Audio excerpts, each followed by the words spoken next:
Assalamualaikum warahmatullahi wabarakatuh. Nama saya Lili Dwi Pratiwi, Prodi PGSD NPM 20140165. Di sini saya sedang melaksanakan tugas saya dengan mata kuliah pembelajaran IPS kelas rendah yang dibawakan oleh dosen pengampu Bapak Toharuddin Harahap. Nah, di mana tugasnya yaitu menjelaskan perkembangan kurikulum pendidikan IPS SD. Kurikulum IPS SD tahun 2006 dalam KTSP yang ditetapkan berdasarkan Kemendikbud RI nomor 22 tahun 2006 mempunyai karakteristik tersendiri karena tidak menganut istilah pokok bahasan, namun standar kompetensi dasar. Hal ini lebih sederhana dengan jam pelajaran yang relatif lebih sedikit, memberikan peluang yang luas bagi guru untuk berkreasi dalam mengembangkan kurikulum yang mengacu pada pembelajaran IPS yang pakem. Kurikulum 2006 lebih simpel dan efektif, namun memiliki nuansa yang padat. Kurikulum pendidikan IPS SD tahun 2006 bersifat hanya memberi rambu-rambu untuk ke dalam dan keluasan materi dalam mencapai KD yang diharapkan. Di dalam KD terdapat kata kerja operasional yang disarankan dan mengacu pada pembelajaran yang kreatif. Kelas 1, 2, dan 3 dilaksanakan menggunakan pendekatan tematik, sedangkan kelas 4 sampai kelas 6 memulai pendekatan mata pelajaran.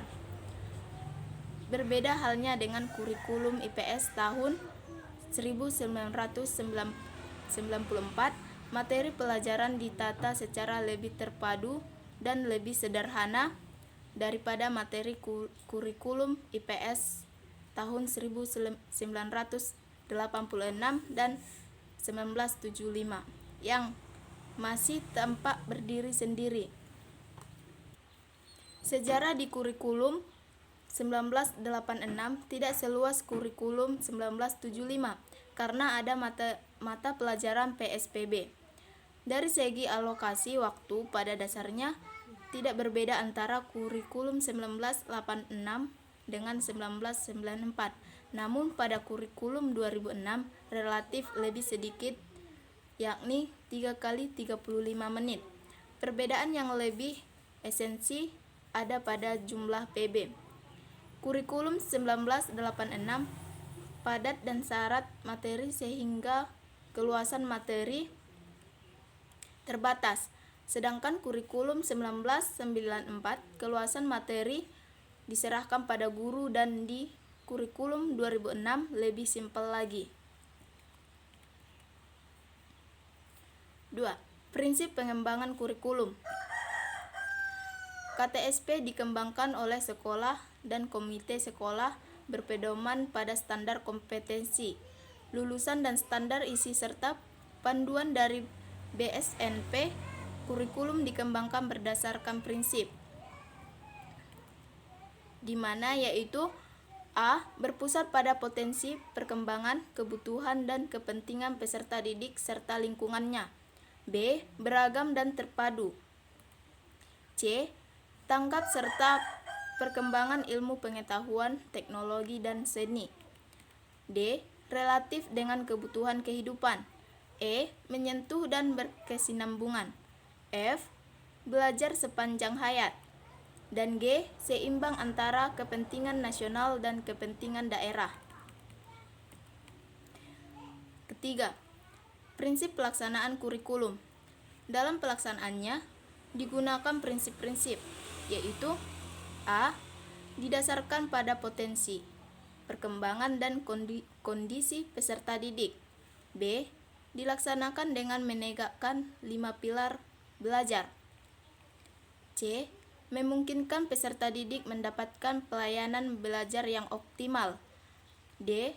Dilaksanakan dalam suasana hubungan peserta didik dan pendidik yang saling menerima dan menghargai. E. Dilaksanakan dengan menggunakan pendekatan multi strategi dan multimedia sumber belajar dan teknologi yang memadai dan memanfaatkan lingkungan sekitar. F. Dilaksanakan dengan mendayagunakan kondisi alam, sosial, dan budayanya. G.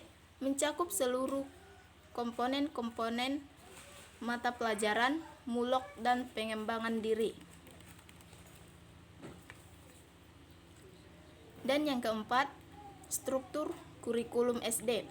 Struktur kurikulum SD meliputi substansi pembelajaran yang ditempuh dalam satu jenjang pendidikan selama 6 tahun, mulai kelas 1 sampai kelas 6.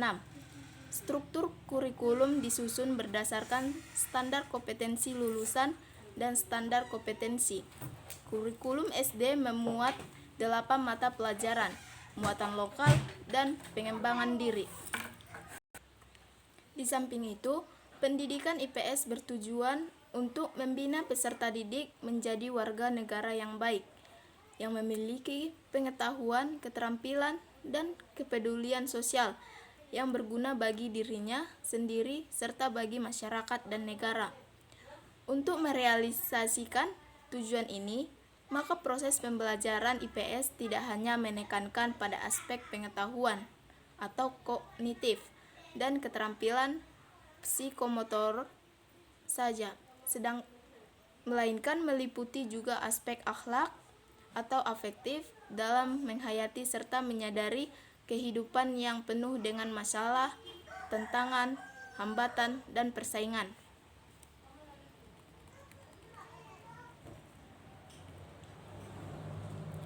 Landasan pendidikan IPS sebagai pendidikan disiplin ilmu. 1.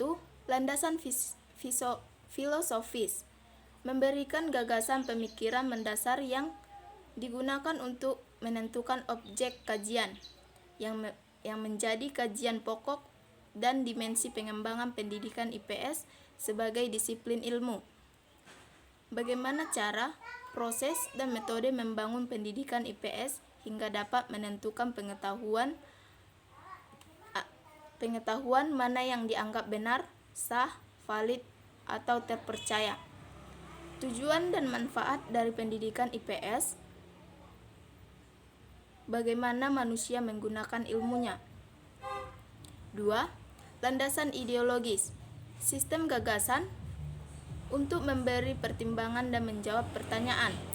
1. Keterkaitan antara desain fakta pendidikan IPS sebagai disiplin ilmu.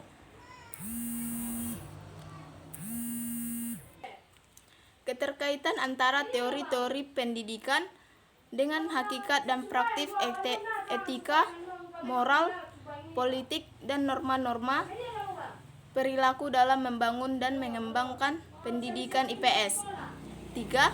Landasan sosiologis, sistem gagasan mendasar untuk menentukan cita-cita, kebutuhan, kepentingan, kekuatan, aspirasi, serta pola kehidupan masa depan melalui interaksi sosial yang akan membangun teori atau prinsip pendidikan IPS sebagai pendidikan disiplin ilmu. Landasan operasional pendidikan IPS SD. Bab 3 Pasal 2 Undang-Undang Nomor 20/2003 tentang Sistem Pendidikan Nasional Republik Indonesia. Yang kedua, Permendiknas Nomor 22 Tahun 2006 tentang standar isi. Peraturan Pemerintah Nomor 19/2005 tentang kelompok materi pembelajaran. Kepmendiknas Nomor 22 Tahun 2006 tentang KTSP. Nah, cukup sekian penjelasan saya tentang perkembangan mata pelajaran IPS di sekolah dasar, dan jika ada yang salah saya minta ampun sama Allah Subhanahu wa taala dan meminta maaf. Saya akhiri dengan salam. Assalamualaikum warahmatullahi wabarakatuh.